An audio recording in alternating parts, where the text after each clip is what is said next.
როგორ დავიჯერო რომ მართლა 11ჯერ ქონდა ჩანიშნულ ჭუბზე მიზეზი რომ ჩახსენილიყო ბიჭო მისი სტილი ჩემთვის იყო არ ვიცი ყველაზე იდეალური და მიუხედავად იმისა რომ ანდერსონ სილვას აქ რაღაცა ისეთი მარცხები რაც არ უნდა კონდეს ბოლოსკენ მახაჩევის ზომის ხო საშინაო ჯორჯ ასპინალს გადიშავთ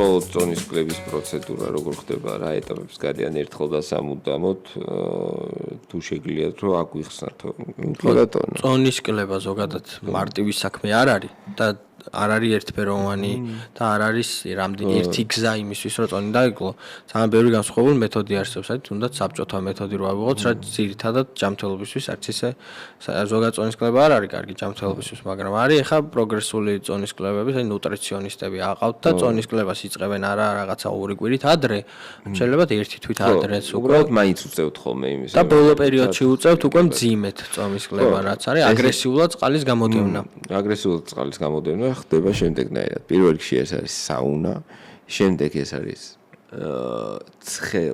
ძალიან ცხელ აბაზანაში ჩაწოლა და ძალიან ცხელი აბაზანიდან რო ამოხვალ, წვები ფოლგას გაფარებენ და ამ ფოლგაზე ძალიან ბევრ პირსახოც გადებენ და ესე უბრალოდ სახეს გიტოვებენ რა.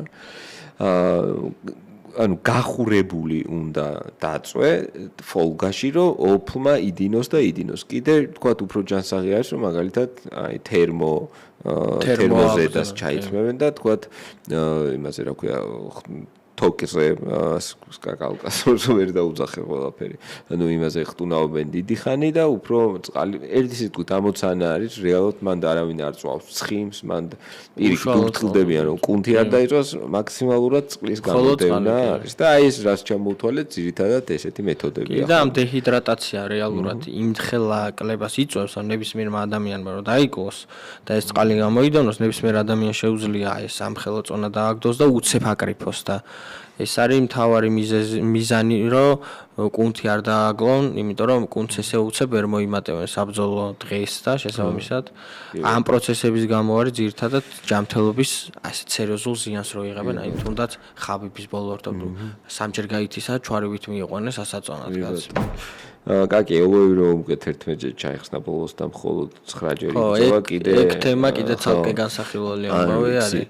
როგორ შეიძლება ბიჭო რა არის იცი რომ იმდენად სურთ რომ სრულყოფილ პირობებში იჩხუბონ აი მაგაურობის რეზულტატ როგორ დავიჯერო რომ მართლა 11ჯერ ქონდა ჩანიშნულ ჭუბზე მიზეზი რომ ჩახსენილიყო ბიჭო 11 კაი ერთხელ ორჯერ სამჯერ 11 რო იყოს აქეთ ამ ხარეს კონტრასტულად 50 ჩატარებული ჭუბის კიდევ მესმის მაგრამ 11 ჭუბი აქ ჩაშლილი და 9 აქ ჩატარებული ნეგატიური ის აქ ადამიანის რეზულტატი რომ იმაზე მეც ჭუბს ალბათობა იმის რომ ჭუბი ჩაიშალოს არის უფრო მეტი ვიდრე ის რომ ჩაატაროს და ზოგადად ეგ საჩემპიონო ამბიციებშიც შეიძლება UFC-მ არგუმენტად გამოიყენოს რომ იცი რა შენ ძალიან არასტაბილური ხარ იმისთვის რომ ჩემპიონი იყო და შენ ჩემპიონი გახდები შეიძლება ყოველ წელს ვიღაცა ინტეგრემ ჩემპიონის დამატება მოგვიწიოს და ამიტომაც ჩადექი რიგში მაგრამ მე რას ვერ ხვდები იცი თუ მაინც მივედით იქამდე რომ ეს ჭუბი უნდა ჩაშლილიყო და ყველაფერი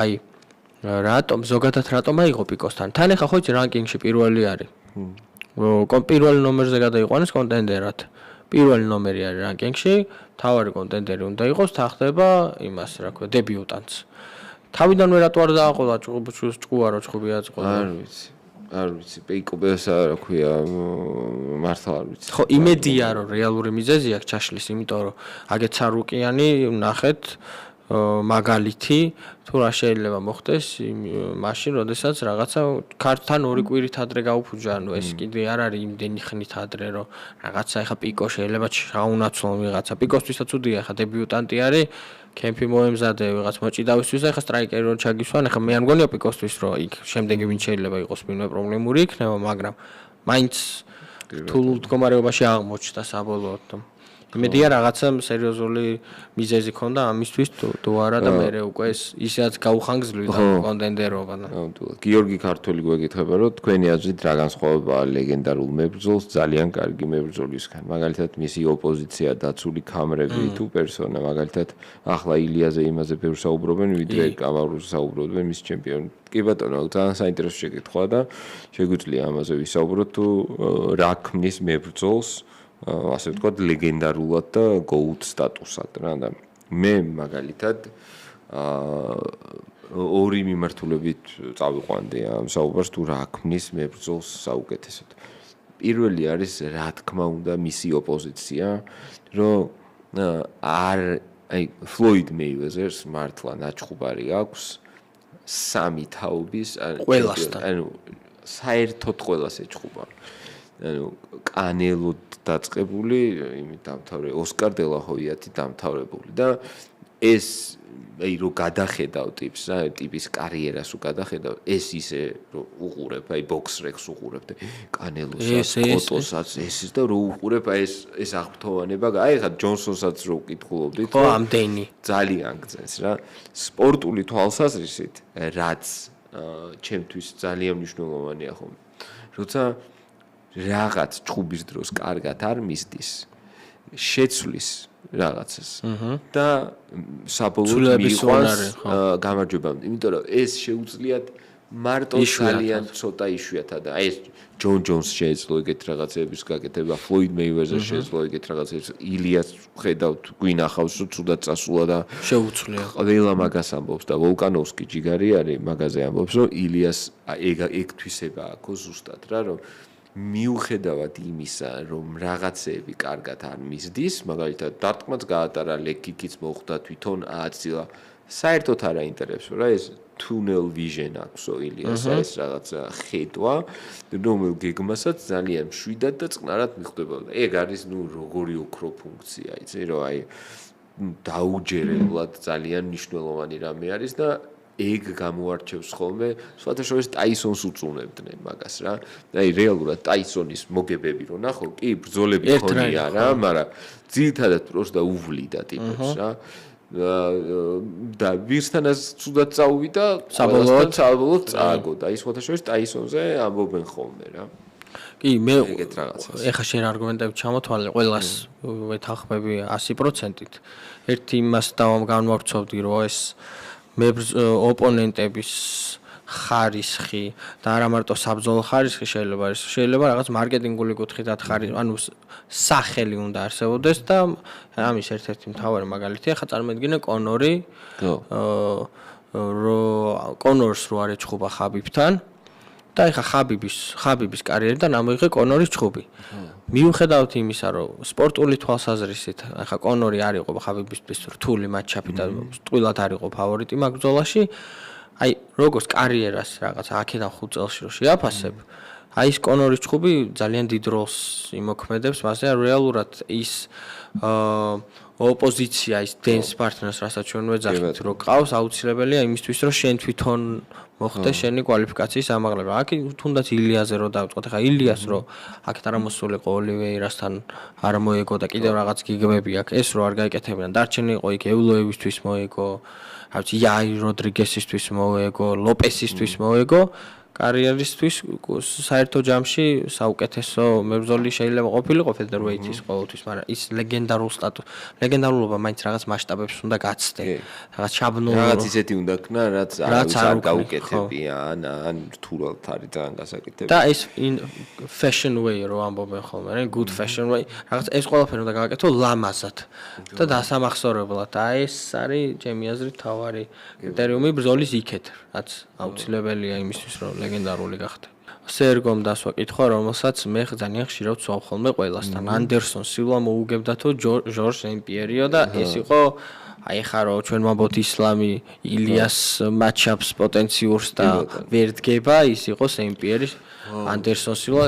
მიუხედავად იმისა, რომ ანდერსონ სილვას გამო დავიწყე რეალურად MMA-ს ყურება და მისი სტილი ჩემთვის იყო, არ ვიცი, ყველაზე იდეალური და მიუხედავად იმისა, რომ ანდერსონ სილვას აქვს რაღაცა ისეთი მარცხები, რაც არ უნდა კონდეს ბოლოსკენ და მე უკვე ძიმე ფეხის ტრავმა და რაღაც საშინელებები, მოკლედ Saint-Pierre მგონია რომ აი ყველაფერში კარგი იყო.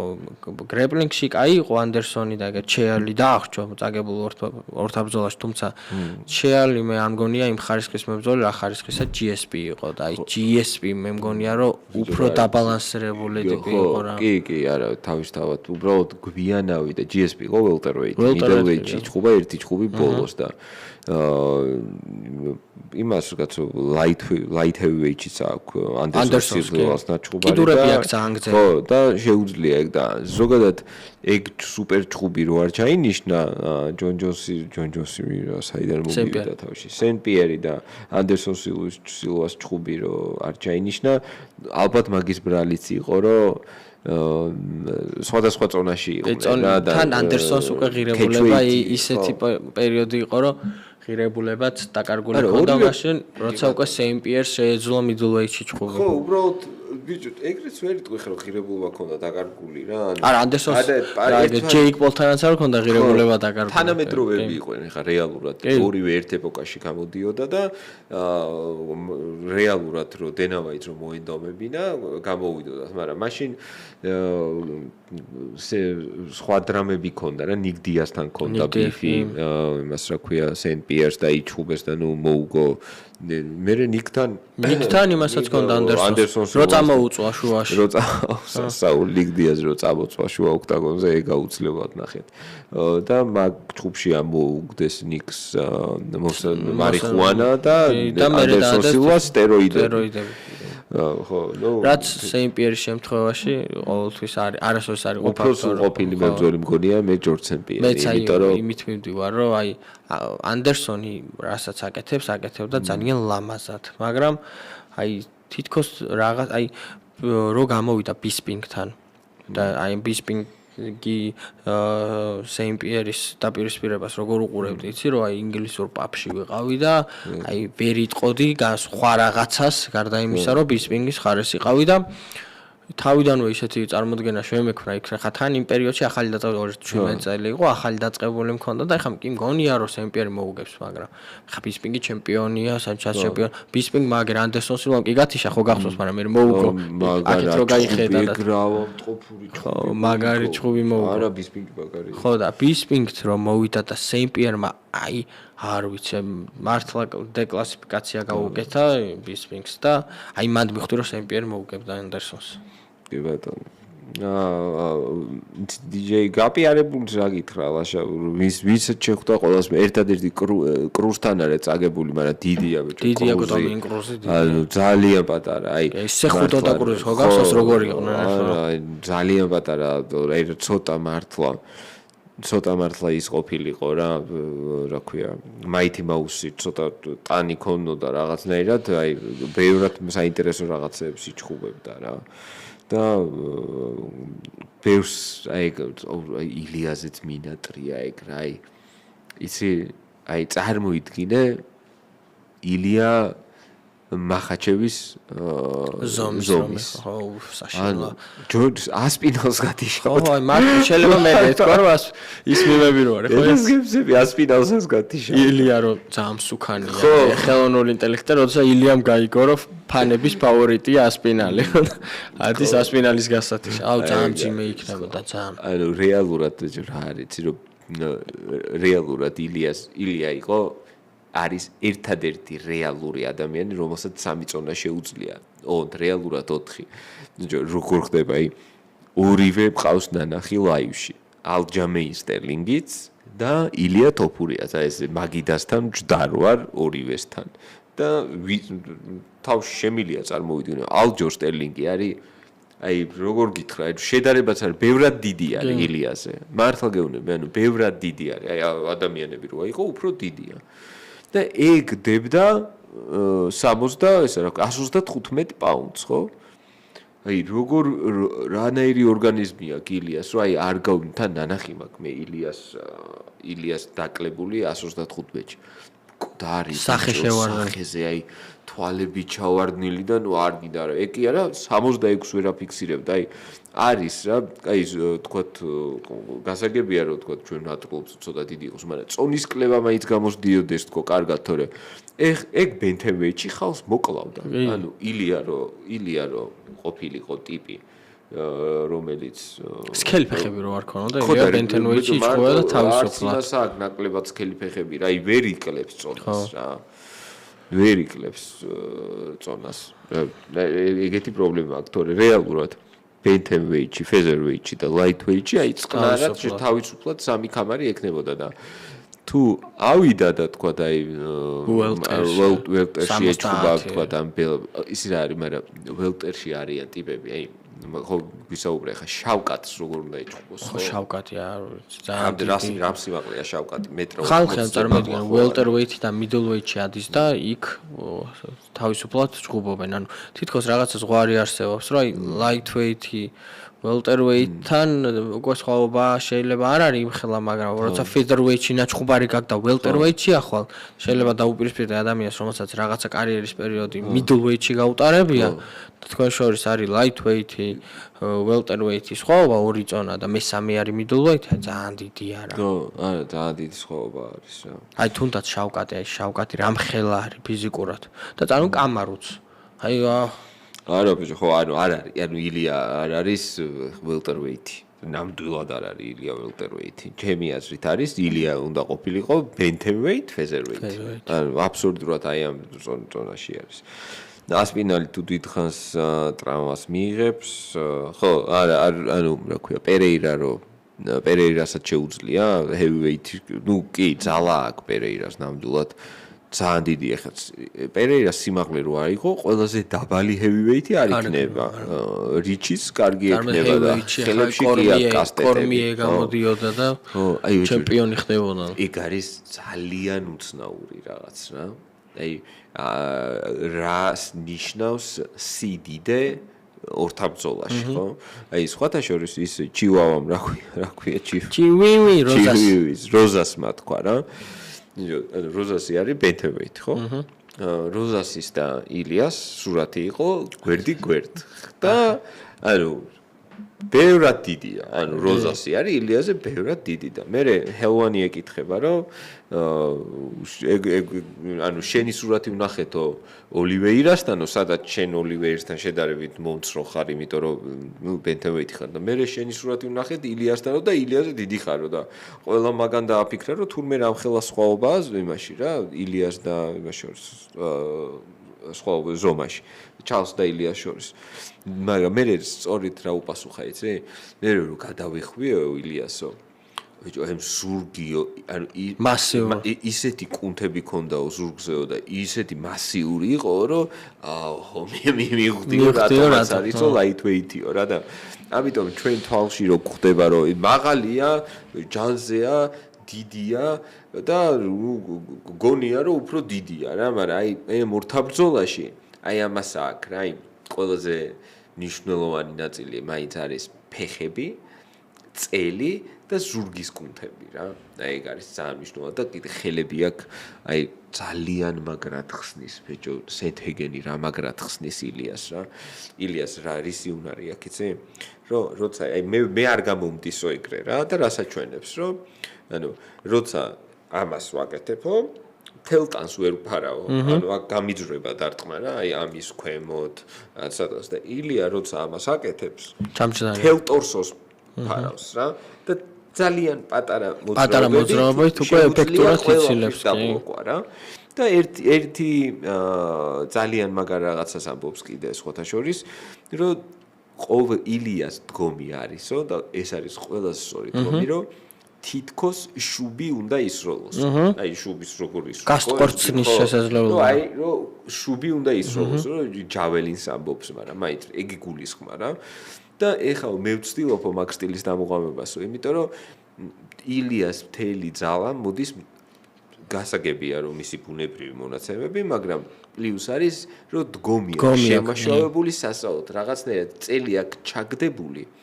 ეს ხელი აქ აი მაგ მდგომარეობაში რომ თითქოს რაღაც უნდა ისროლოს და აი ამ თავისი ძლიერ ფეხებზე რომ ეყრდნობა და თან წელს და მერე ხელს და ამას რომ სწორ ტექნიკას აკეთებს, ეგ ქმნის იმ ძალას.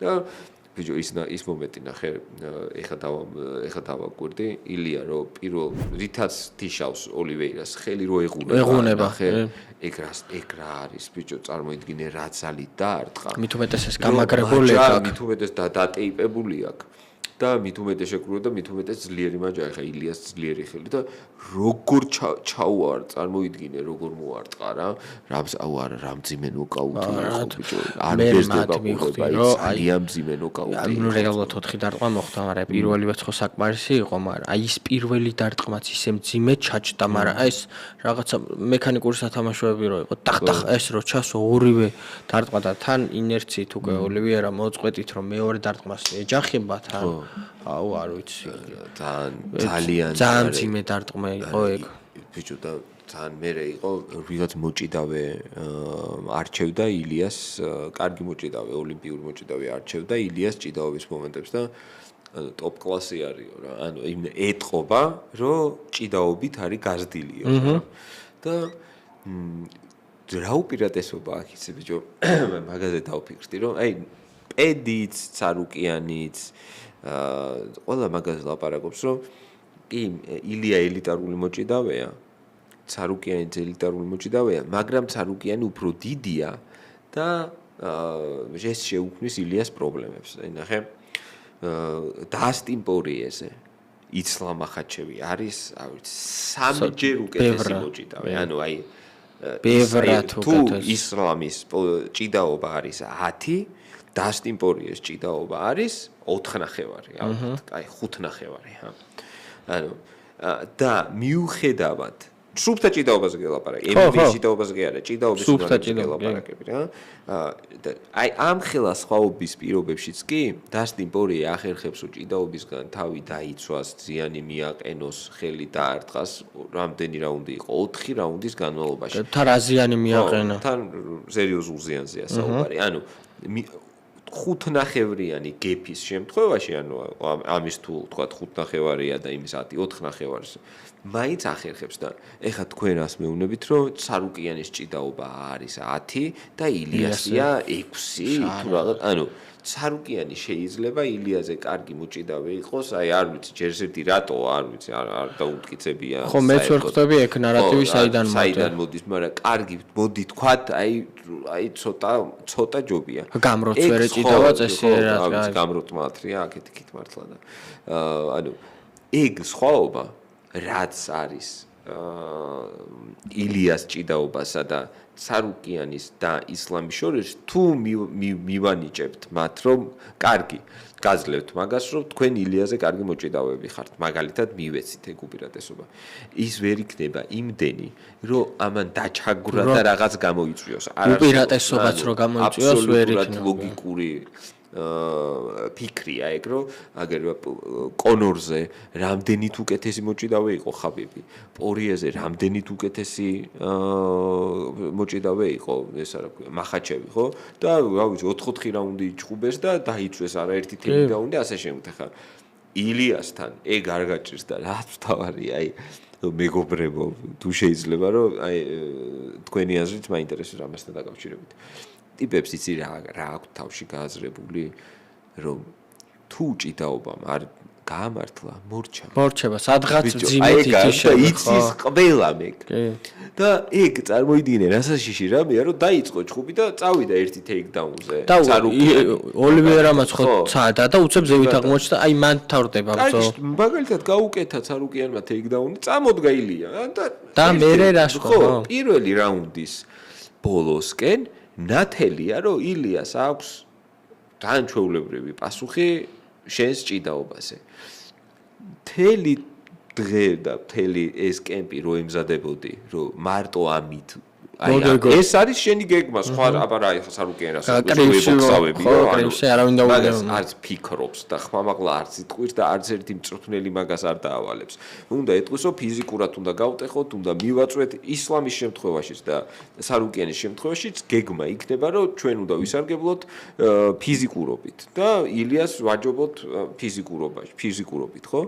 და ეს ყველაფერი რომ პირველ რაუნდში რომ გაირკვევა რომ ბიჭო ეგრეთ ვერ ჯობნით და მეტი არაფერი აღარ დარჩა. ეს რამხელა სტრესი იქნება მაგათთვის წარმოიდგინე და ილიამ რომ დარტყმაზე დაგიჭიროს, აი მაგისთვის არის საჭირო, იცი? აი უყურეთ მაგალითად დასტინ პორიეს და ისლამის ჩხუბს. ხო აი დგანან რა მიდის, აი 1.45 წამიც არ არის საჭირო. აუცილებლად გამოგიჭერს რაღაცაში რა. პორიემაც რამდენჯერ დაიჭირა, მით უმეტეს პორიეს კრივი არ არის ისეთ კლასიკური და ესეთი აკადემიური კრივი. ილიას ჩვენ მაგაზე ვისაუბრეთ, რომ პორიეს თუ ჭირდება ახლა აქედან რაღაცა, აი ამ ხელა ამპლიტუდაში მოქნეულ დარტყმა, ილია ამ ყველაფერს აკეთებს ისეთ მოკლე ამპლიტუდაში და ისეთ მარტივად თითქოს შესახედავად რა თქმა უნდა. აი ეს მექანიზმი აქვს იმ კრივის ისეთი, რომ ძალიან მაღალი ეფექტურობით ურტყავს, ძალიან და რაღაცა მოკლე მანძილზე და ამ შეცდომებს, რასაც ნებისმიერ MMA მებრძოლი დაუშვებს კრივში ილიასთან ყოველთვის გამოიყენებს. ალიგა 30-52 გვეკითხება, საინტერესო შეკითხვაა საერთოდ 5 რაუნდიან ბრძოლაში ვოლკს ილია მოუგებდაო? საინტერესო შეკითხვაა სხვათა შორის. ძალიან რთული ამოცანა. ანუ თქვა თუ აუცილებლად ვერთიშავ, ეს არის მოცემულობა, რომ ვერთიშავ, ვოლკისთვის decision-ის მოგება არის ძალიან რთული, თუმცა რა თქმა უნდა, ვის თუ არა ილიას ეგ შეგვიძლია. შეიძლება ვერ გათიშოს, მაგრამ მზიანი, აი M-იც ვერ გათიშა და 10-7 წამოუღო ერთ-ერთი რაუნდი, რაც ისტორიაში ძალიან იშვიათი მოვლენა არის და მე მგონია, რომ მესამე და მეოთხე რაუნდში ის ზიანი ძალიან შეავიწროვებდა ვოლკანოვსკის შესაძლებლობებს და კი პირველი რაუნდი ხა ვოლკანოვსკიმ მაგრა ჩაატარა, მეორეში უკვე იჭერდა. მეორეში უკვე სვავდა, მაგრამ იქ რო არ გათიშულიყო, ილია რაუნდს მოუგებდა, მაგრამ მე მგონია, რომ მაინც სადღაც 3-2-ზე აუცილებლად მოუგებდა ილია. ნებატო.